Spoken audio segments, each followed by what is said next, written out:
जय हिंद दोस्तों। आज की इस वीडियो में हम लोग हिंदी गद्य और पद्य साहित्य से रिलेटेड बहुत ही महत्वपूर्ण बहुविकल्पी प्रश्नों को कवर करने वाले हैं। ठीक है दोस्तों, क्लास 10th हो या क्लास 12th हो, ठीक है, दोनों के लिए ये वीडियो काफ़ी ज़्यादा इम्पोर्टेंट है क्योंकि क्लास 10th और 12th दोनों में स्टार्टिंग में ही 10 नंबर का, ठीक है, 10 नंबर का बहुविकल्पी प्रश्न पूछा जाता है। और वो बहुविकल्पी प्रश्न कुछ और नहीं होता है, हिंदी गद्य और पद्य साहित्य से रिलेटेड ही होता है।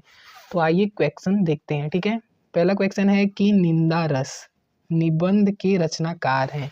निंदा रस जो है वो निबंध विधा की रचना है। ठीक है, इसके रचनाकार जो है वो है हरिशंकर परसाई। ठीक है, दूसरा प्रश्न है कि आवारा मसीहा नामक जीवनी विधा की रचना के लेखक कौन है। आवारा मसीहा जो है वो जीवनी विधा की रचना है, इसके लेखक जो है वो हैं विष्णु प्रभाकर। ठीक है, फटाफट हम लोग रिवीजन कर रहे हैं। तीसरा क्वेश्चन है कलम का सिपाही किस विधा की रचना है। कलम का सिपाही जीवनी विधा की रचना है और कलम का सिपाही जो है ये अमृत राय की रचना है। ठीक है, कलम का सिपाही किसने लिखा है, अमृत राय ने। चौथा प्रश्न है त्रिवेणी किस विधा की रचना है। त्रिवेणी जो है वो आलोचना है और त्रिवेणी किसकी आलोचना है, तो रामचंद्र शुक्ल की। ठीक है, रामचंद्र शुक्ल की। दोस्तों ऐसे ही बहुत ही महत्वपूर्ण प्रश्न है, इसीलिए वीडियो को लास्ट तक जरूर देखो। इससे बाहर कुछ नहीं आएगा, आपका 10 नंबर पक्का करा के जाएगा ये वीडियो, इसीलिए लास्ट तक वीडियो में बने रहो। ठीक है, क्लास 10th वाले हो चाहे 12th वाले हो, दोनों में बहुविकल्पी प्रश्न पूछा जाता है हिंदी गद्य साहित्य से और हिंदी पद्य साहित्य से। ठीक है, हमने ऑप्शन नहीं रखा है क्योंकि अब ज़्यादा टाइम नहीं बचा, इसलिए फटाफट हम लोग सारे क्वेश्चन को कवर करेंगे। ठीक है, त्रिवेणी किस विधा की रचना है, तो आलोचना विधा की रचना है। और यहीं पे अगर पूछता है कि त्रिवेणी किसकी रचना है, तो आचार्य रामचंद्र शुक्ल की रचना है। ठीक है, क्वेश्चन नंबर 5वां है हिंदी का पहला मौलिक उपन्यास। ठीक है, हिंदी का पहला मौलिक उपन्यास है, तो जो परीक्षा गुरु है ये हिंदी का पहला मौलिक उपन्यास है। और यहीं पे पूछता है कि परीक्षा गुरु के रचनाकार कौन है। ठीक है, परीक्षा गुरु के रचनाकार कौन है, अगर ये प्रश्न पूछता है तो हम बोलेंगे कि परीक्षा गुरु के जो रचनाकार है वो है लाला श्रीनिवास दास। ठीक है, लाला श्रीनिवास दास। ठीक है, एक भी क्वेश्चन नहीं छोड़ेंगे, एकदम अच्छे से आपको बताएंगे।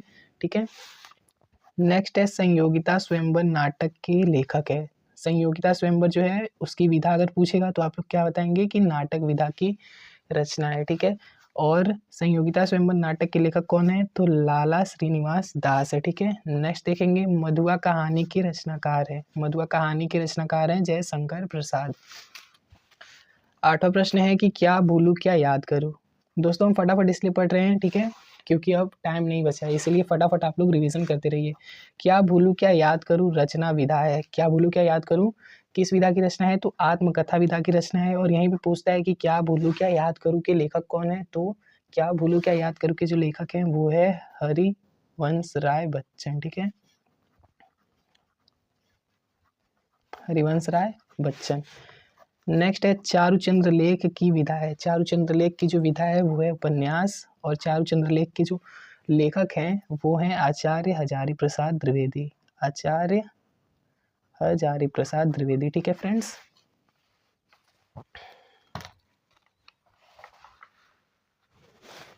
दूसरा प्रश्न है कि चिंतामणि की गद्य विधा है। चिंतामणि निबंध है किसकी, आचार्य रामचंद्र शुक्ल की। ठीक है, रामचंद्र शुक्ल का ये है।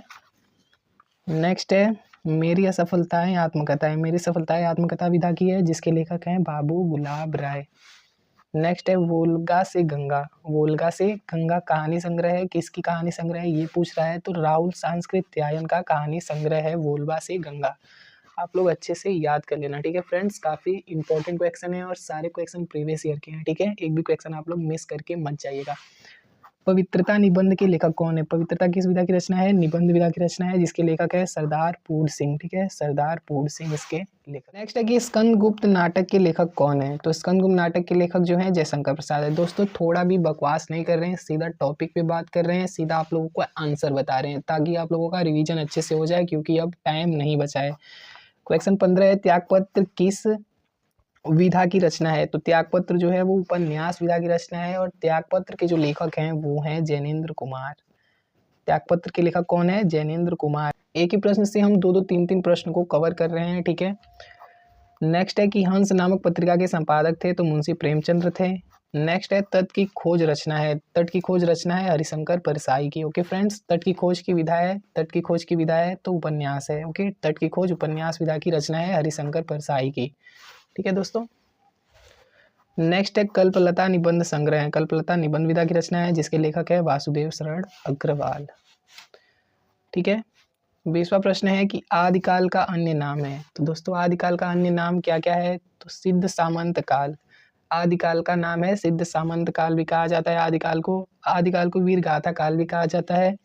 आदिकाल को वीर काल भी कहा जाता है और आदिकाल को चारण काल भी कहा जाता है। ठीक है, इसमें से कोई भी अगर आपके ऑप्शन में रहेगा तो आप लोग टिक कर देना। और यहीं पे अगर ये पूछता है कि आदिकाल को सिद्ध सामंत काल किसने कहा, तो आदिकाल को सिद्ध सामंत काल राहुल सांस्कृत्यायन ने कहा था। ठीक है, यहीं पे अगर ये पूछता है कि आदिकाल को वीर गाथा काल किसने कहा, तो आदिकाल को वीर गाथा काल आचार्य रामचंद्र शुक्ल ने कहा था। ठीक है, यहीं पे अगर ये पूछता है कि आदिकाल को वीर काल किसने कहा था, तो आदिकाल को वीर काल विश्वनाथ प्रसाद मिश्र ने कहा था। ठीक है, कोई भी प्रश्न पूछ सकता है, इसीलिए हमने सारा लिख दिया है और अच्छे से आपको समझा रहे हैं। ठीक है, आदिकाल को चारण काल किसने कहा, तो डॉक्टर ग्रियर्सन और रामकुमार वर्मा दोनों ने आदिकाल को चारण काल कहा है। ठीक है फ्रेंड्स, आप लोग स्क्रीनशॉट ले लो ताकि आपको अच्छे से याद हो जाए। ठीक है, नेक्स्ट है कि आलखंड का दूसरा नाम है। तो आलखंड का जो दूसरा नाम है वो है परमाल रासो। ठीक है,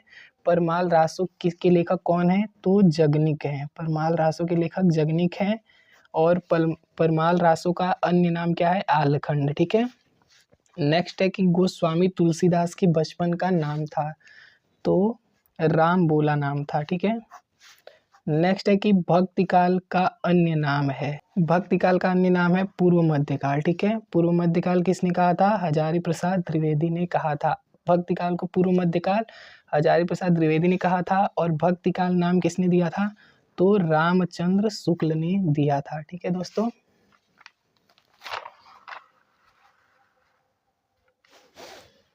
24वां प्रश्न है कि रीतिकाल का अन्य नाम है। तो रीतिकाल को दोस्तों अलंकृत काल कहा गया है, उत्तर मध्यकाल कहा गया है, श्रृंगार काल कहा गया है। दोस्तों अगर ये पूछता है कि रीतिकाल को अलंकृत काल किसने कहा, तो मिश्र बंधु ने कहा था। रीतिकाल को उत्तर मध्यकाल किसने कहा, हजारी प्रसाद द्विवेदी ने। और वहीं पे बात की जाए रीतिकाल को श्रृंगार काल किसने कहा, तो विश्वनाथ प्रसाद मिश्र ने कहा था। ठीक है, इसका भी आप लोग स्क्रीनशॉट ले लो और अच्छे से याद कर लेना। इसमें से एक प्रश्न जरूर आएगा 100%। ठीक है, 100% एक प्रश्न जरूर आएगा, इसीलिए स्क्रीनशॉट ले लो और अच्छे से इसको तैयार कर लेना। हमारा आज का लास्ट क्वेश्चन है आंगन की पार द्वार रचना है। तो अज्ञेय की रचना है। अज्ञेय जी का पूरा नाम क्या है, सच्चिदानंद हीरानंद वात्स्यायन। ठीक है, सच्चिदानंद हीरानंद